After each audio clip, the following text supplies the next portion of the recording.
Hi, everyone. Welcome to another episode of Moments That Define Us. I'm your host, Irina Barnett. Today's episode, I'm dedicating to all teachers and educators everywhere. Because as we know, being a teacher is not a job that pays well, not nearly well enough to have a comfortable life. Yet, people who are teachers, they keep showing up every day. They keep being there for us and our children, providing resources, oftentimes buying resources with their own money. So again, I just want to take a moment and say thank you to all of the teachers and educators. You are loved, you are appreciated. We thank you so much for being there for our children, for raising our children with us. Because today on the podcast, we have also an educator who is no longer a classroom teacher, but she started an amazing organization called Allied Education. Today on the podcast, I have Rachel Schopp. Hi. Rachel, welcome to Moments That Define Us. Thank you. I'm really excited to be here. I appreciate your time because I know you're a busy mom. You're a mom of 3. And, school is in session. You're a business owner, so I know it's a busy time. But here's what I want to do. Before we jump in your story, in your organization, I want to talk about womanhood and sisterhood. We have a friend in common, Lisa, who introduced us just over text. And Lisa is one of those women that have amazing women around her and always connect women. Lisa connected me with a few amazing women, and my best friend connected me with Lisa. So on the drive here, I thought about what it meant to be part of a sisterhood. It's not that we have to be best friends, talk every day, but we just have to know that there are women out there that we can rely on, call, ask for advice, right? So tell me, what are your thoughts on sisterhood and womanhood and having all this amazing women around? Yeah. Being an educator, it's one of those jobs that you build a family really quick. You're in the trenches together. You're building schools together and helping raise a generation of kids together. And my best friends today are people that I worked with when we were young and single and no kids, but had classrooms of 30 kids together. So I stepped into a profession that was about sisterhood and really building those deep relationships to do what's best for kids. And then I think that kind of moved into motherhood, creates these relationships with other women that you really depend on and kind of find yourself through in these new kind of seasons of life. And yeah, I am super blessed to have so many fantastic women in my life that pour into me. Colorado is interesting because I feel like it's such a transient place. Mm. So many people move here from other places, and our moms are not here, our sisters are not here, and you build your family. And I've definitely found that here in Colorado. Just a ton of women that I could not do this without. Absolutely. And I think, because you a teacher that you are an educator, once an educator, always an educator. So we're going to talk about that, but also in motherhood, right? I cannot imagine raising my kids without my female friends. Because we can talk, and I said, my kid's driving me crazy. Oh my gosh, I'm so proud of my kid. He or she did this, that, and the other, and just sharing that, just have that sisterhood. So now I wanted to jump into your story. And before we talk about you being a teacher and kind of your story in the education and then your organization, I want to talk about you. So you grew up in Louisiana and you are the youngest of 6. 6 kids. I come from a small family. So I always love the idea of big family. And I wonder, being the youngest of 6, tell me, how was that for you? I think people who do come from small families envision this madness, and it definitely was that madness. There's 6 of us, kind of born in 9 years, but the last 4 of us are only 2 years apart because there's twins in the middle. So we were super close, kind of on top of each other forever, and it makes you, identify with each other and your family in such a tight knit way. There weren't a lot of, my parents didn't have a ton of friends and things. It was just all of us crowded into one car going to sporting events or, whatever anybody had going on that night or that week. Family vacations were insane and loud, and dinners, and, everybody fighting for a chance to talk. But I think it makes you, you know, really have a voice and be able to speak up, be able to be really confident, because you kind of have to fight for things at home when there's so many voices. So all of us kids, are very kind of public servants. My dad was uh, kind of in politics and district attorney and judge, and all of my brothers were police officers at one time, and all of us girls are teachers or working in education in some form. So we very much were raised to give back and to think about others in the world in kind of a broader perspective. And I think when you're from such a big family, you just kind of fall into what everyone else is doing, and you very much are identified by your family name, and who you are is so much built around who everyone else in your little crew is. So yeah, it was a lot, but it was fun. So I wonder, because you talk about finding your voice and being part of such a big family, tell me, how did you find your voice? Because I can imagine being the youngest, right? You are the youngest, you are the last one. And I often hear people who come from big family, and especially if they are the last child, they are usually the most outgoing because they say, "Oh, I had to fight to be heard, to be seen, because there were so many, people in my family." So tell me, how did you find your voice within so many of your siblings? Yeah, I think it's a really interesting question. Um, and, I spent a large part of my young adulthood trying to figure this out. Mm-hmm. For me, I think there were a lot of expectations of what I was going to do and what job I was going to have. And, all of my Louisiana teachers and folks in my life would um, laugh at this, that, it was just assumed that I would follow in my dad's footsteps and go to law school and do these things.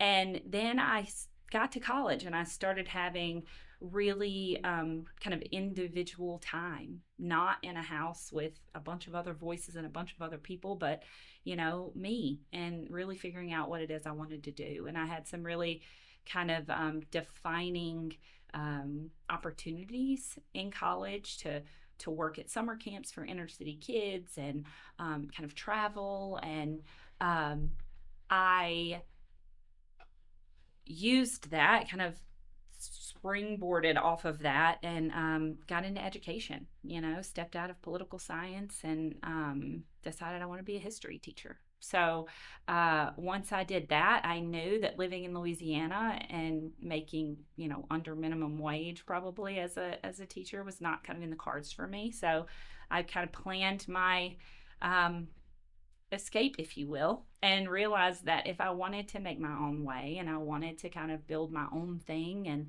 become my own person, I probably needed to venture out. And so I decided to move out west and become a teacher. Okay, you mentioned that when you were in law school, Uh, eh, College. college, yeah. I think it's always expected, right? When our parents are, whatever our parents do, it is oftentimes, especially in our generation, right? Maybe not as much anymore, but it was like, oh, your parent is a teacher or a doctor, a lawyer, you go do that because it's known, it's familiar, I can help you, right? But you said that there was some defining moments or defining opportunity for you, that you realized, okay, I don't want to be a lawyer, but I wanted to be a teacher. Can you talk about some of those defining moments? Yeah, so like I said, I uh, went for an entire summer and worked kind of all over the mountain, you know, Missouri and Pennsylvania and kind of all over the place, working at these summer camps for inner city kids. And I realized that I loved it and it was super fun. And being able to witness kids experience things for the first time, and being able to kind of be an advocate for them in a lot of ways, was something that I was really passionate about. And you know, thinking about law and that kind of path, I think advocacy was always what was propelling me there, and being able to kind of be the voice for the unheard and, all of that stuff. So I realized that I could do that and, you know, make a lot of difference by being in the classroom. So I think that really awakened that piece of me and allowed me to see a different way to have the same sort of impact. Yeah. You know, you said something earlier about when you realize that, right? You realize I can't live in Louisiana. I need to move out. I can relate to that. Again, I'm not coming from big family, but sometimes we need to leave home to find another home, to find us, Mm. right? So I wonder, you know, I'm originally not from here, and when I think about the South, right, it's that Southern hospitality. It's such a good food. It's people are kind. People are so kind and welcoming. I had a chance to go to New Orleans last year and loved it with all my heart. Oh my gosh, what a special city. But I wonder for you, even though you don't live there, but what is your favorite thing about growing up in Louisiana, growing up in the South? There are too many things to name. I have been in Colorado for almost 20 years. Me too. And it's crazy to me to even think that or say that.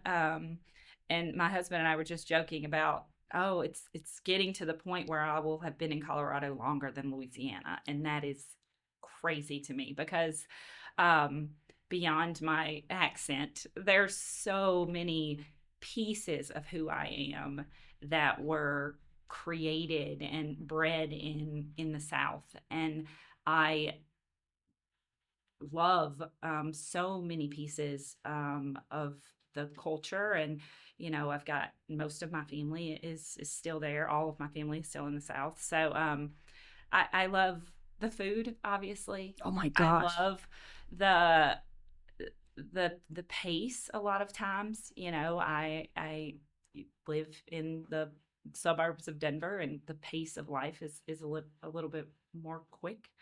um the just small town pieces. Now living in a metropolitan area, you don't have the tractor driving down the road causing a traffic jam. You don't have the old men at the local coffee shop in the morning, sitting around talking smack to each other, right? Like Right. it's just a different pace of life. And Yeah. everybody knows everybody, which is a positive and a negative. But there's a communal feel that I think I kind of live in a small town outside of Denver, that we definitely that I have definitely found this kind Mm. of communal feel. But there's a communal feel in the cities um, that I grew up in, Mm-hmm. where not just your neighbor, but generations of the other person's family. And that is not something that exists here. So yeah, there's a lot of pieces of it that I cherish deeply. But I'm really, really, really proud of the life and the community that I've been able to build here. Do you think you'll ever move back to Louisiana? No, No, that no. was that was quick. You said now you're coming to the point where you live here longer than in Louisiana. For me, now I have. Mm-hmm. I'm gonna be 41. I lived here 22 years. So now I'm officially crossed that line. But just like you, I think there is a part of me that is Ukrainian and always going to be, and I want to instill that in my kids. Yes. But I don't see myself living there anymore. It's just, when I used to go, it would be like, oh, I like this. I like this. Oh, I have no idea. about, some pieces of life that I missed out because I moved when I was 19. My husband is from Oklahoma, and he also said, I had to leave to experience something different, that would, but again, it's always going to be a part of us. Mm-hmm. But I want to talk about education. My family is a bunch of educators. My husband is currently an educator. My mother-in-law retired a few years ago, but was educator for 40 plus years. My grandma, I'm a teacher by trade. I never taught. So I have such a deep appreciation for teachers and anybody who works in the school. And I know that you taught in public school, in charter school, you taught internationally, you taught all levels from K through 12. And we already talked about the defining moments that help you to know that you wanted to be a teacher. But I wanted to talk about your experience as a teacher. I know you were a teacher, then you were a teacher lead, and you were a coach, and all of that. But in this question, I wanted to know how was your experience as a classroom teacher? There's nothing like it. I often get asked, do you miss teaching? Yeah. And my answer always is, if you ask a teacher if they miss teaching in their classroom and they say no, that's like a red flag, right? Mm-hmm. Teaching kids in the classroom was the best part of any job I've ever had. Um, Watching kids learn to love history. I mean, I'm a nerd, and I nerd out on all things history, and getting kids excited about that was the best thing in the world. And having kids grow in confidence, having kids grow in empathy and care, creating kids who you knew were going to go out and literally make the world a better place was. I know that sounds nerdy and cliche, but it's not. I mean, it's It's why you not. show up every single day, and being able to build community with families and neighborhoods, starting schools all across this city was something that was really, really impactful in who I am as a person, who I am as a mother, who I am as a citizen.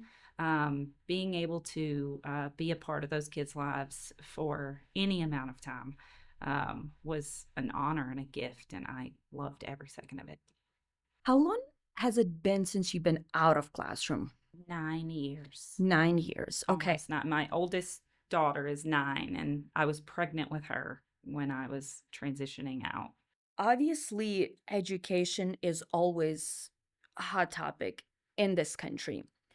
Now it's like very front and center, and not in the good way, Mm. because erasure of history, Mm. taking away books, just all of it.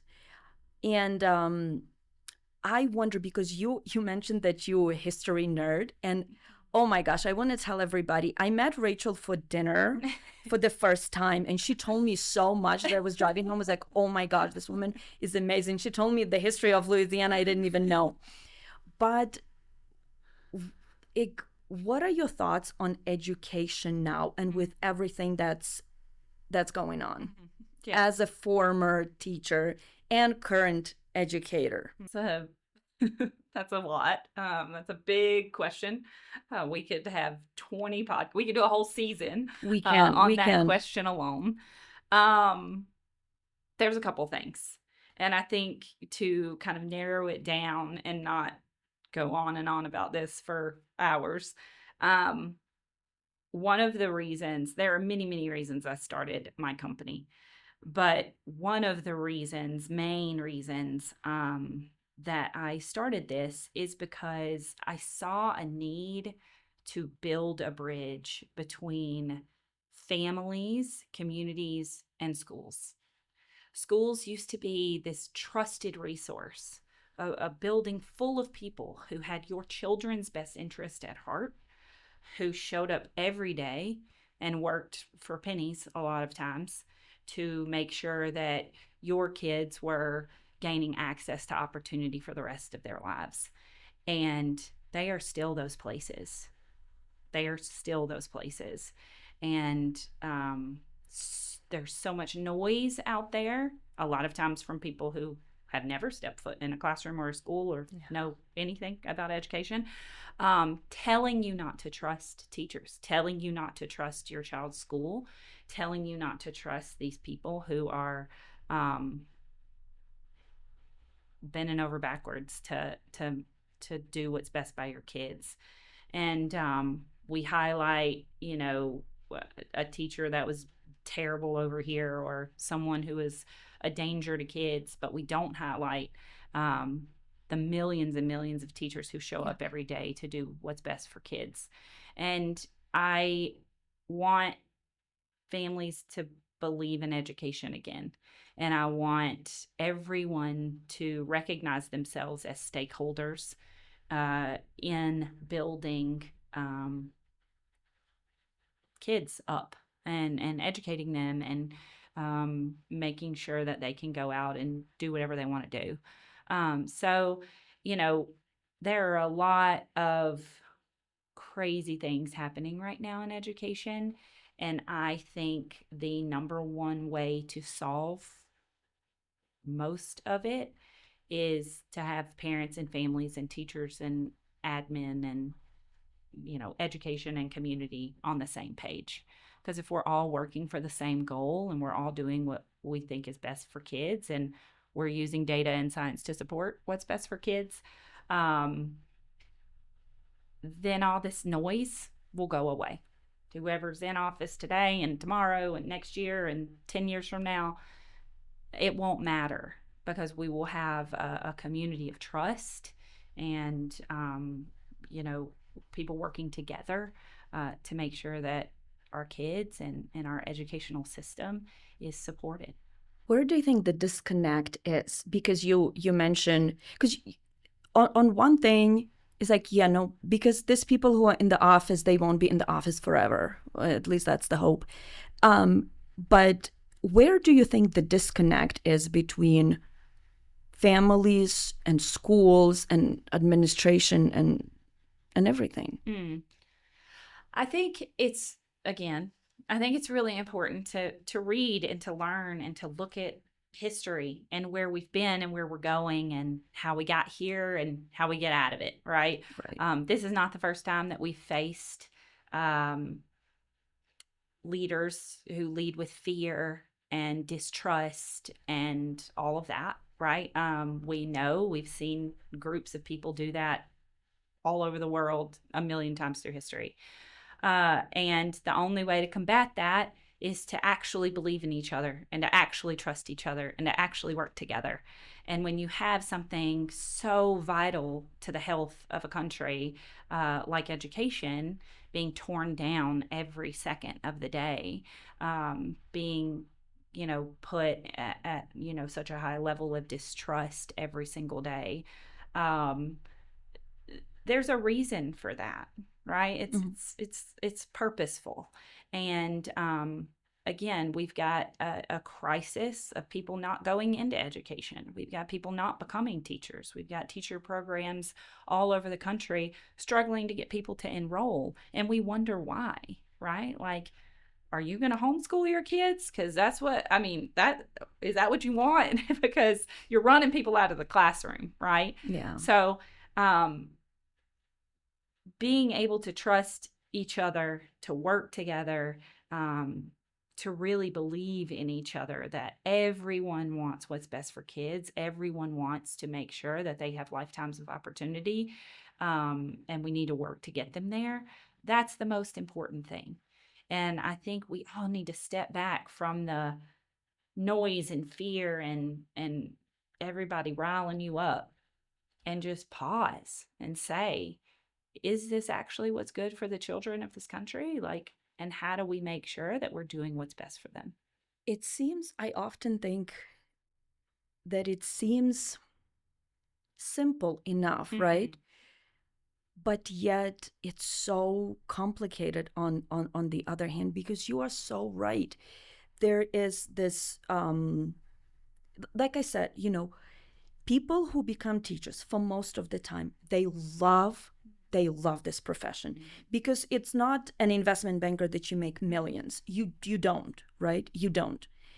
And but I just see, even with my husband, I remember my mother-in-law and so many friends with teachers dealing with so much, having overcrowded classrooms, having not having enough resources. And there are a lot of the times, I wonder how you feel about that. And just, when you were in the class, kids for most of the time are amazing, but then parents can be sometimes not that amazing and making life for teachers a little bit harder. So what do you think on that? I think at the end of the day, like, we all want what's best for our kids. I mean, us as parents, right? Mm-hmm. We can get crazy, right? We can get mama bear when our kid comes home and tells us something. My middle child's first grade teacher said something at a parent teacher conference or something with a bunch of parents in the room. And she said, "This is going to be a great year.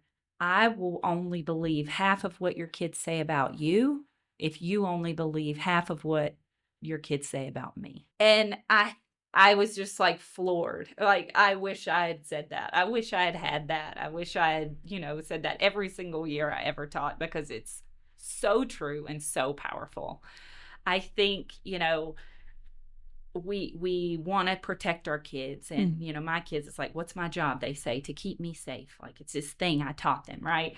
And that is it. We want to keep our kids safe. We want to make sure our kids are the best at whatever they do. We want to make sure they're all going to Ivy League schools or becoming, CEOs or whatever. And when we narrow in on these desires that we have for them, sometimes we get in the way of them being able to build their own life and build their own way, make their own path, stand up for themselves, use their voice. Yeah. And, I listen to my kids. I talk to my kids every single day individually about their day, about what's going on, about the girl drama, about whatever's happening, because I want them to know that they can talk to me. Mm-hmm. But it's so, so important to help them build their own resilience, build their own grit, get out there and figure out their own stuff a lot of times. And again, at the end of the day, teachers want what's best for the kids. Parents want what's best for the kids. Like, we should be working together instead of butting heads, reaching out to teachers instead of going to the superintendent, right? Like, if you have an issue, Yeah. right? So, like, I just think at the, base of it all, really being able to trust that everyone is working for the betterment of your kids is what's going to put us on a path to make sure that these kids are successful and loved and seen and heard and able to go out into the world and make their own way. I really like what the teacher said because it's so true. So true. Yeah, because again, as parents, I agree with you on both. Because as parents, we are very protective of our kids and we think that our kids are the best. And there's nothing wrong with that. But it's oftentimes now that instead of going to the teacher, parents go like, to the God himself, it seems like. And it's like, just talk to the teacher, see what happened. I'm not saying that kids are not telling the truth. I'm not saying the teacher's not telling the truth, but it's like the communication is like lost. Yes. It seems with between teachers and parents. You know what else I want to talk to you about? Because you work not only in public schools, you work in charter schools. And I've been reading a lot of different things about charter school. I don't know much because my kids go to public school.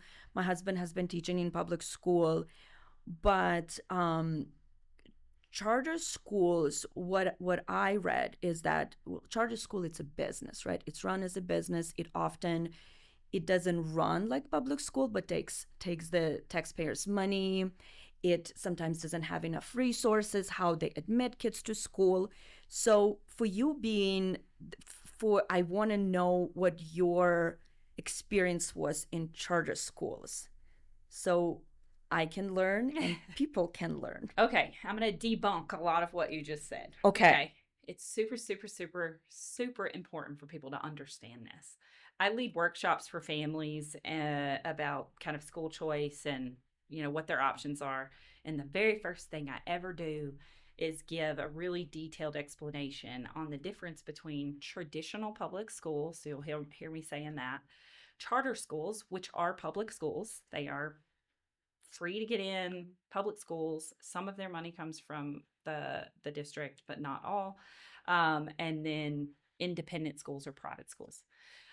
So if we're just talking about kind of the differences and similarities between traditional public schools and charter schools, um, it's important to kind of come in with the understanding that they're both public schools, um, and charters can vary. So you were talking about like it's a business.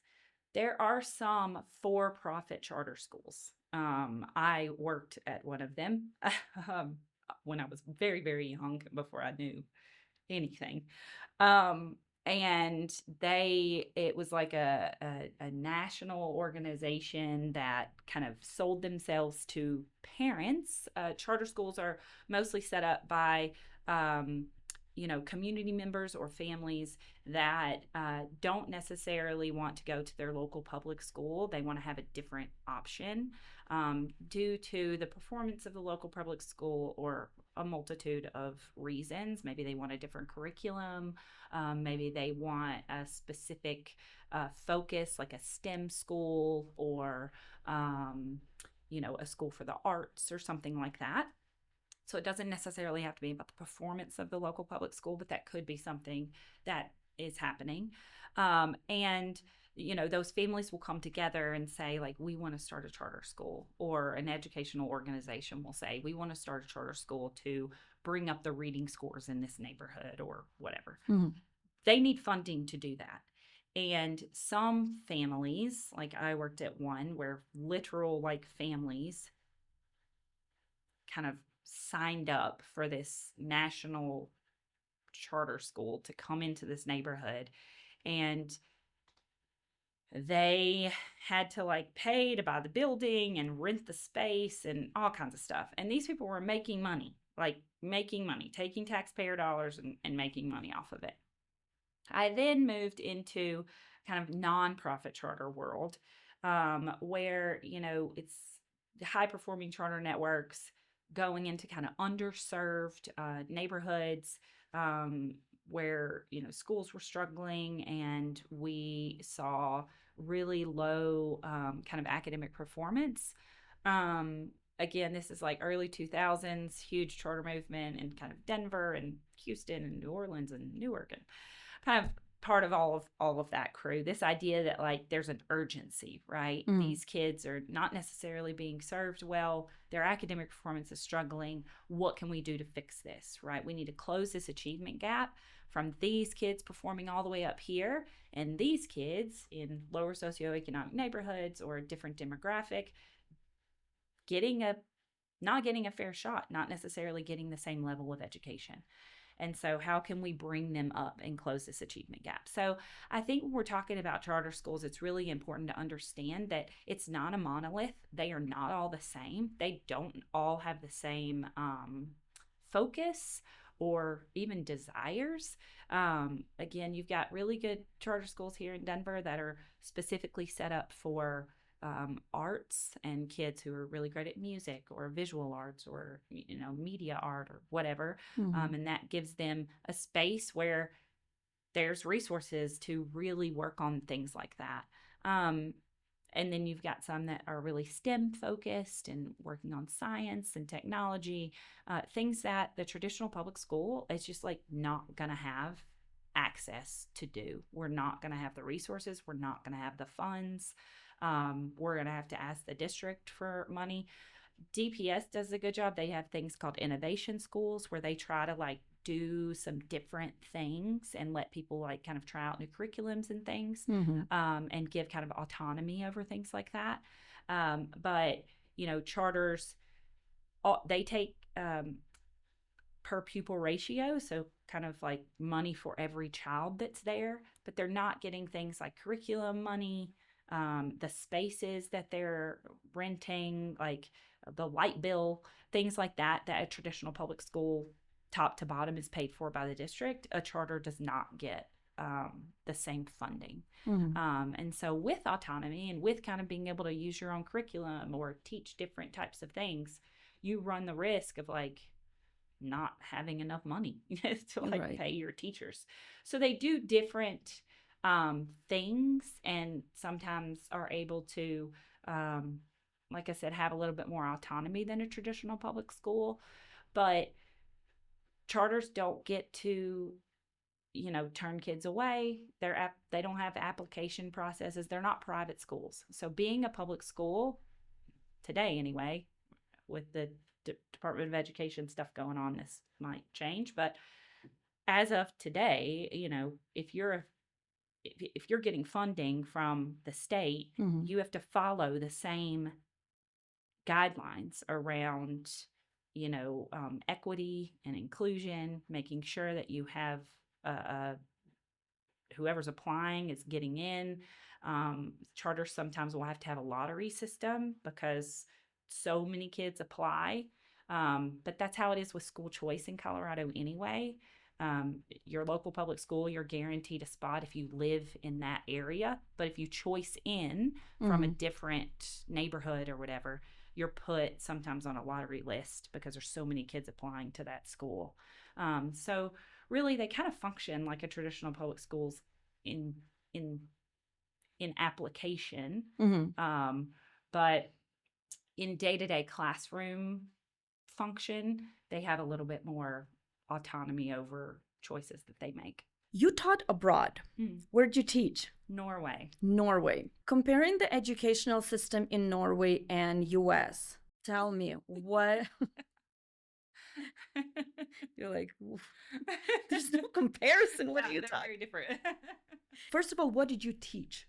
It crazily enough, I taught fourth grade in Norway, which I had never taught elementary school before I Okay. moved abroad. So it wasn't just you were teaching English. You were I was actually teaching every subject. you were a classroom teacher. Mhm. Talk to me about the difference and if there any similarity between American education and education in Norway. Yeah, it's interesting. I taught at an international school, so the town that I lived in had a lot of kind of international companies, and so their kids would go to this international school. So, with that, uh, the school that I taught at was, I think my classroom had like 30 nationalities represented, kids from literally all over the world, which was super fun, really beautiful, actually.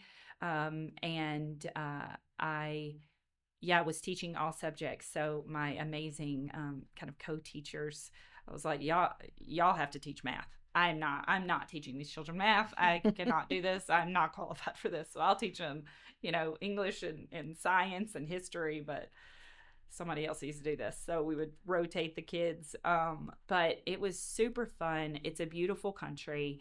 Um, they are, a kind of socialist country. So the way things are funded and the way people are hired and things are Mhm. very different than here in America.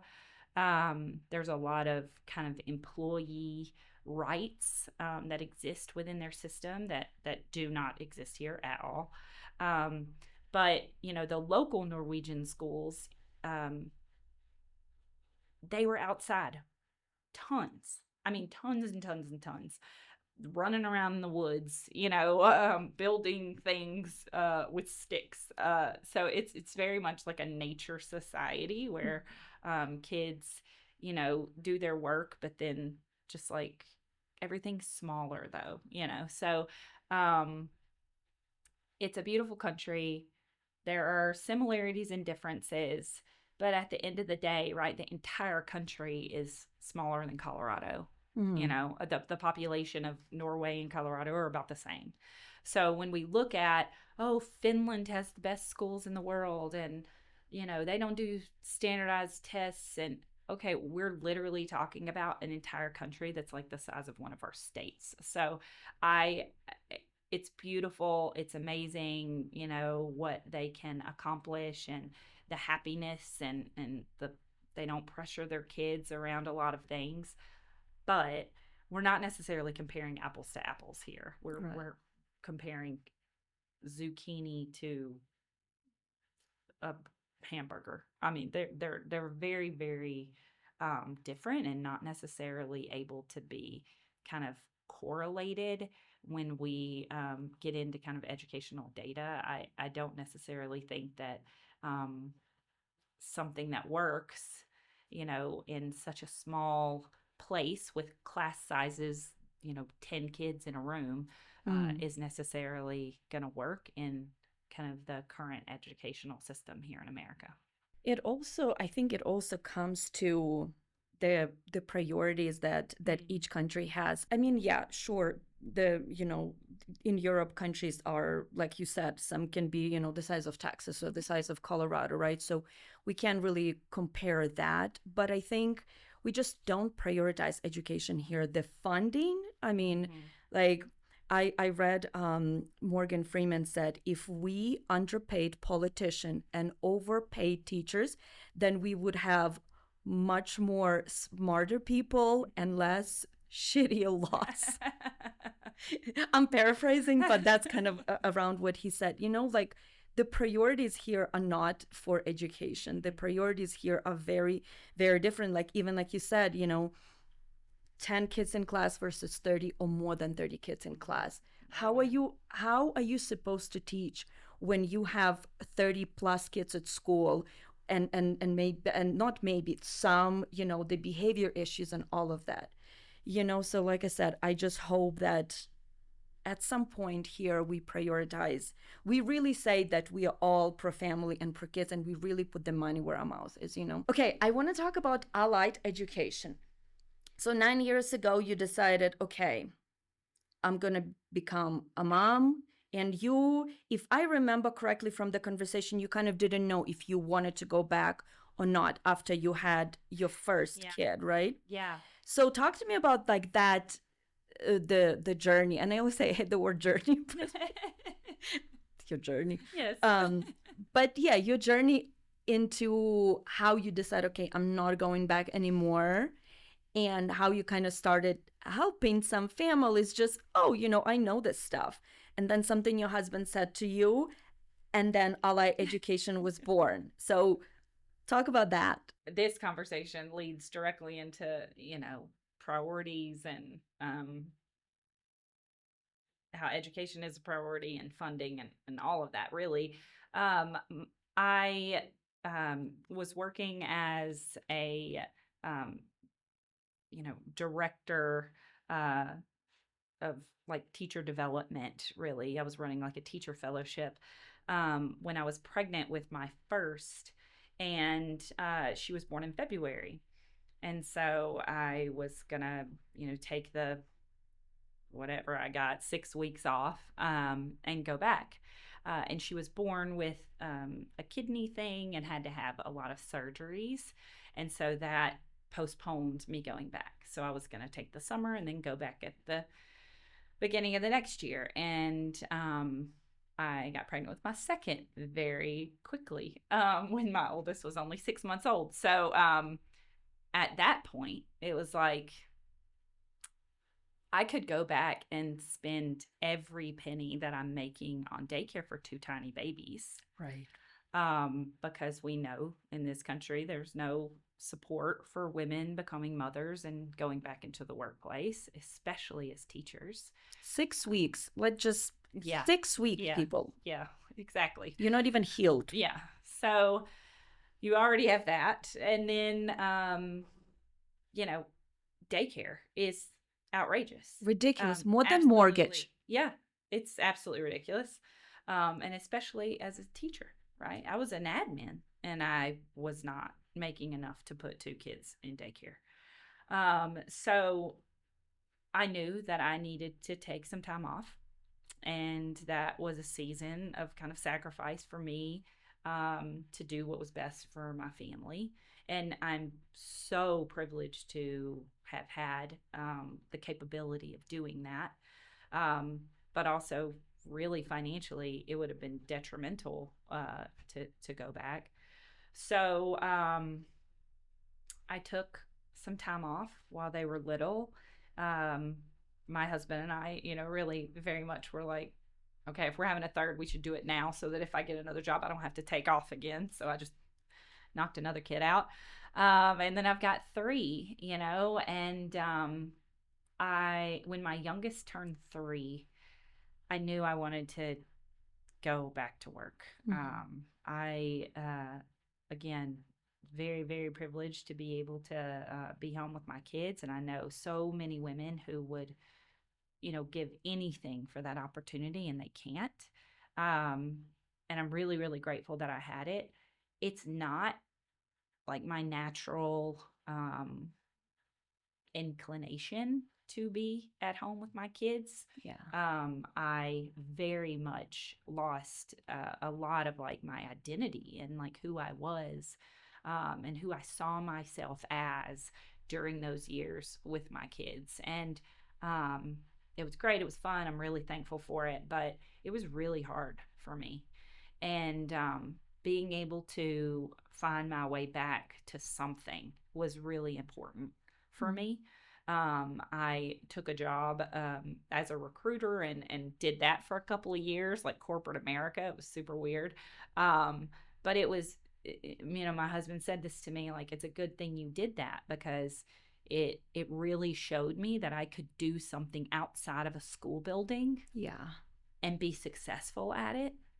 And I could do something vastly different than anything I'd ever done before and do it. I think teachers just believe like that's all we know how to do. That's all we can do. And a lot of teachers kind of get stuck in the classroom when they don't want to be, or in a school when they don't want to be, because they cannot envision anything else they would ever be able to do. And teachers are qualified to do literally everything. Everyone should hire teachers for all of the jobs. Um, so I did that for a couple of years. And during that time, I was building my mom network, right? And Yeah. I had tons of mom friends, and all my friends were having kids, and we were all becoming moms. And um, my mom friends, my oldest, they were all starting to go to school. And so I was getting called a lot, or pulled over at the playground or whatever and asked education questions like, okay, what school are you going to? Or what school, or, I live in this neighborhood. Do you know anything about the schools? Or, um, I went to this parent teacher conference and this teacher said this about my kid. What does that mean?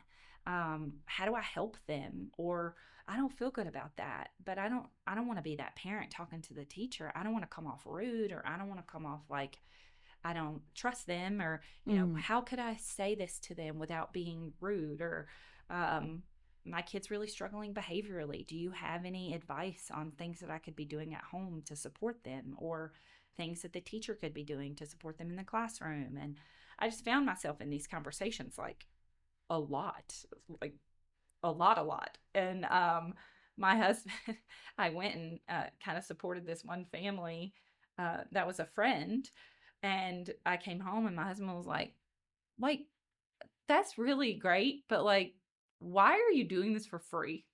And I was like, my husband's an accountant, so he just like is like, wait a second, this doesn't make sense.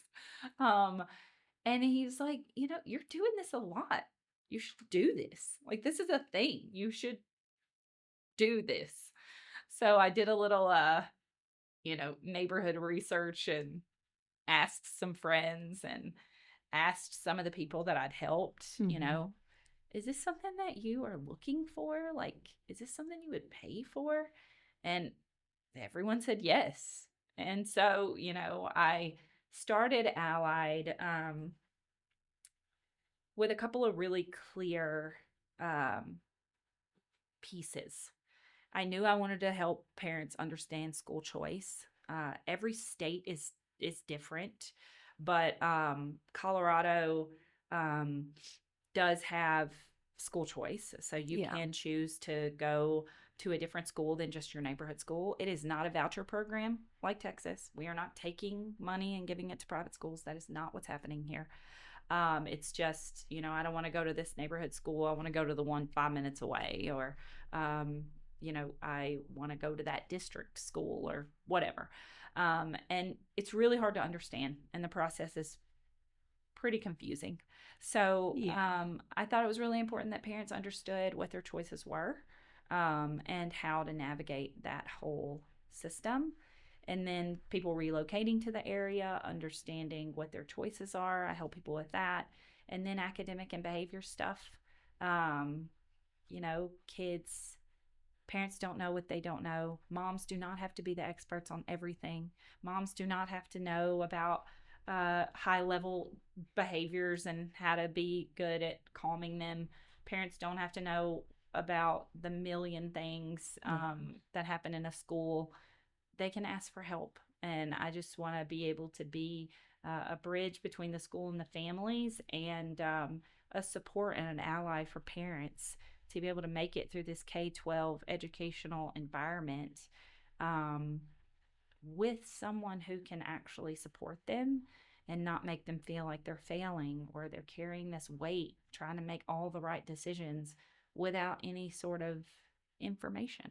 Rachel, this is such a good information, especially for teachers who are listening who may be thinking of leaving the classroom behind, but still wanting to be involved in education and help the community around them. So that's an amazing thing. And I like what you said, that when you become a recruiter, it was like your husband said, oh, it's good you did that, because it showed you, okay, I can do something completely different, right? And it's also funny how life throws different things at us, and those, you know, small defining moments that stack on top of another and leading you to, on the path that you're supposed to go. Even like what you said with your friends and your neighbors, because they knew you worked at school before, like, oh, Rachel knows, I'm gonna ask her. And good to have a husband who's like, hey, why don't you make money out of this? You know what you're doing. You're always going somewhere, so why don't you make money? So that's amazing how, like I said, those small defining moments that lead you to be the person you are, to the path you meant to be. So that's awesome. And I was gonna ask why the name allied education, but I think I understood you said I wanted to be an ally to the parents and to the school. I also have another question for you, because I remember when we had a conversation before, like when we met, helping families, like obviously, like you said, with school choices, with relocation, with all of that. And also, what an amazing resource, I have to tell you, when somebody's relocating from another state, Mm-hmm. not knowing Mm-hmm. like what's Denver, what's the neighborhood, what's good, what schools and stuff like this. So to have somebody like you to say, hey, could you help me with this, and then you come as a professional, as a specialist, letting them, making not making choices for them, but letting show them Showing choice. them what their options are. Exactly, showing them what the options are. But also, do you remind me if you also works with schools and teachers, right? What do you work on that side of things?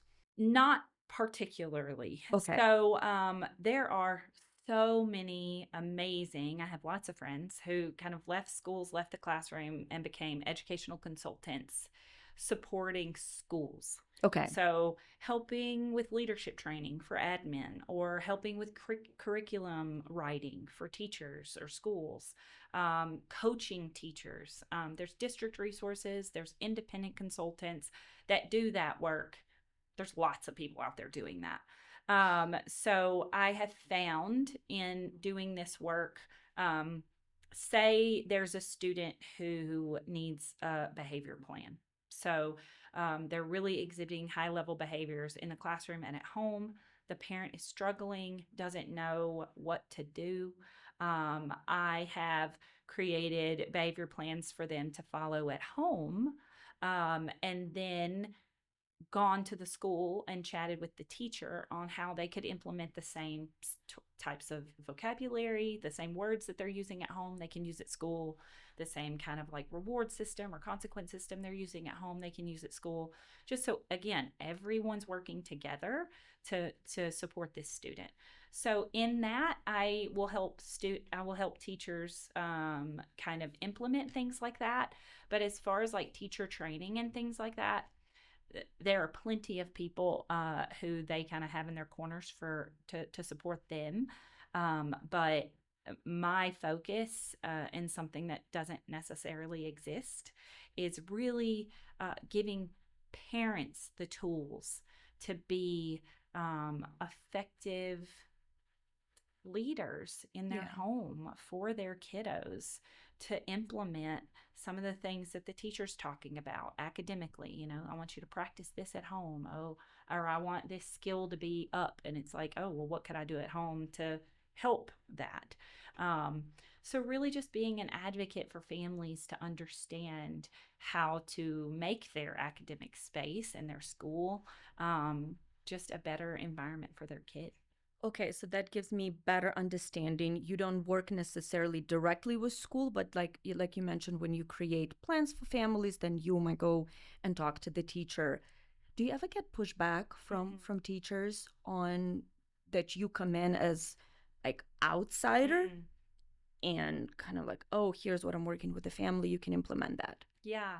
Yeah, that's a really, really good question. The vast majority of teachers that I've worked with in my career are so humble and want to learn and Mm. want to, I mean, and spend all of their free time um, reading and listening and watching to become better at their craft. They're artists. Yeah. They're showing up every day and doing incredible work.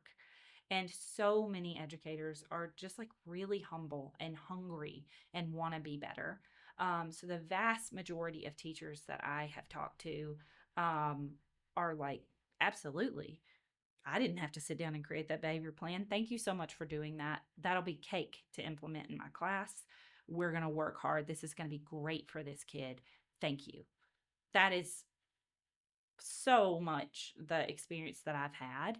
Um, I think, teachers love teachers, right? So like coming in as one of them, Yeah. we're fine. One of their people. Yeah, one of their people, right? So we get along. It's really great.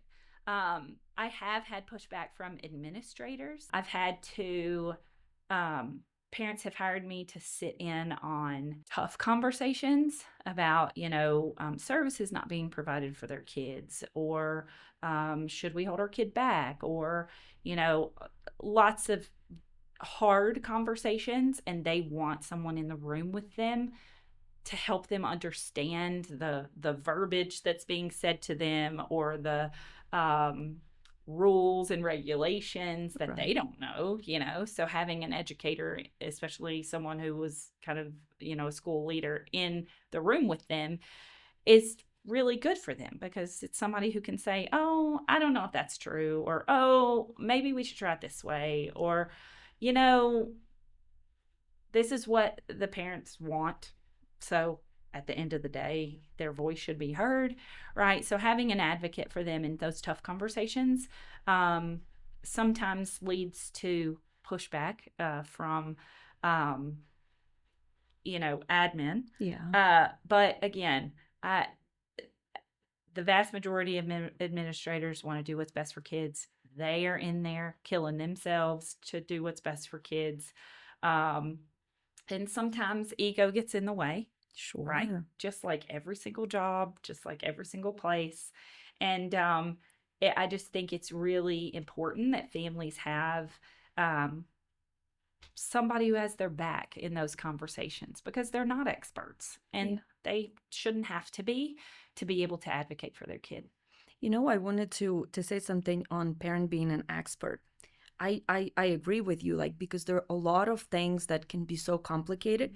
I was talking to my husband last night, telling him, we were talking about, the episode with you today and kind of talking about education. And I said, honey, I'm lucky that you are in education, that you were a teacher, that you know the system, like school choice and all.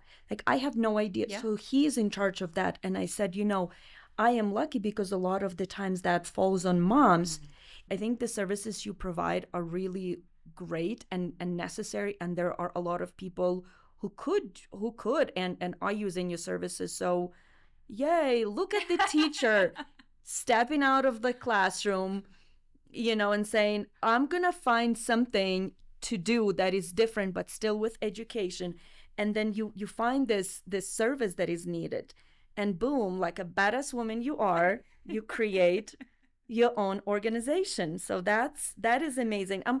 Man, I'm always impressed with women just in general. And again, no shade on men. I'm just sitting with a woman today, so don't come at me for that. But I had so many women sitting in the coming on the podcast and telling me the story of how they saw the need for something, and then they created this. Just, we are magical creatures. I agree. Amen to that. So to finish, Rachel, I wanted to ask you, since we talked today so much about education and educators and teachers and just how amazing all of the educators are, I wonder, have you had a teacher at school or maybe professor in college that created a defining moment for you, that because of something they said,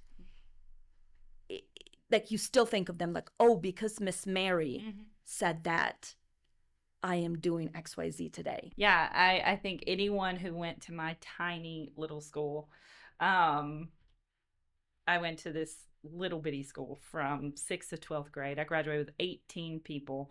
Oh, wow. My world. Talking about small school. Yes, it was an interesting place, and had a lot of ebbs and flows. But I had the best history teacher in the world. I mean, there's every student would have said that she was their favorite, probably. But Peggy Cole, Miss Cole, was, I mean, amazing. Like, she taught history, and was super passionate about travel and things that a kid from tiny town Louisiana could never even envision. She would take kids on these international trips. She taught French.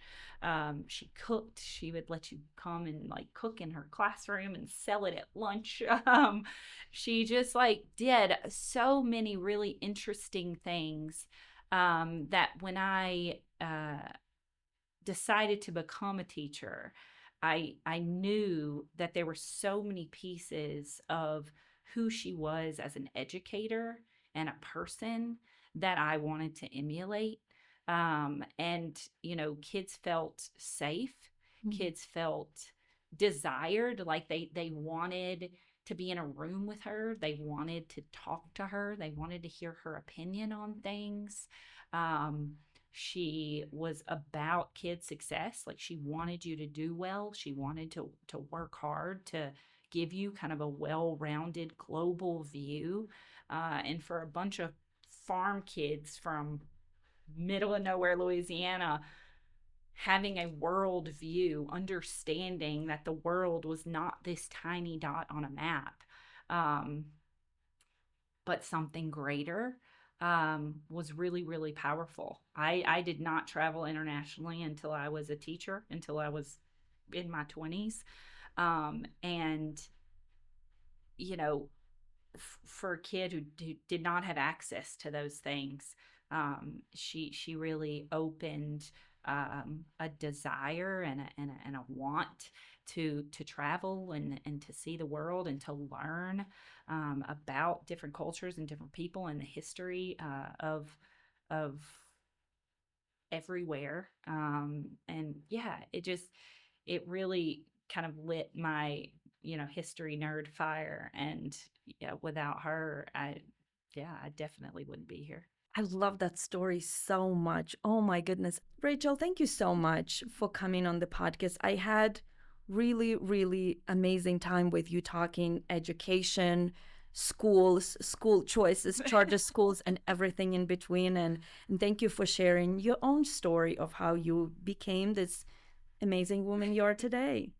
Thank you so much. This was super fun, and I appreciate you creating a space for, you know, folks to come on and share their stories. Thank you so much, everyone, for listening and for joining in. Here's what I want to ask everybody. Since today's episode is on education, here's what I want you to do. Because, like I told Rachel, every one of us has at least one teacher or a professor that changed our life, that created that defining moments for us. So think about that teacher, and if your teacher is still alive, write her a letter, call her, visit her if you can, because again, being a teacher is, like I said, not a job that pays well. But again, people who becoming a teacher, they really want to be there. They really want to be in classroom. And so tag your favorite teacher, tag moments that define us, and let's create this movement for teachers because teachers are amazing. And to finish the episode, I want to shout out one of my favorite teacher. Who she wasn't my teacher, but she was an educator in my life. That was my grandma Emilia, who unfortunately passed away a long time ago. She never left Ukraine, but she always told me, Irina, this is not all. Ukraine is not all. I want you to go and travel the world and see different people, learn about different cultures. And I think about that on a daily basis because thanks to my amazing grandma, who was a teacher who taught my parents and my aunts and uncles and my parents' friends, who her students would come and visit her long after she quit the job. And I saw that she loved teaching. So I just wanted to shout out my grandma. She was amazing. And thank you to all of the teachers. We love you. We appreciate you. And thank you for helping us raise our kids. Thank you, everyone. I'll see you next time.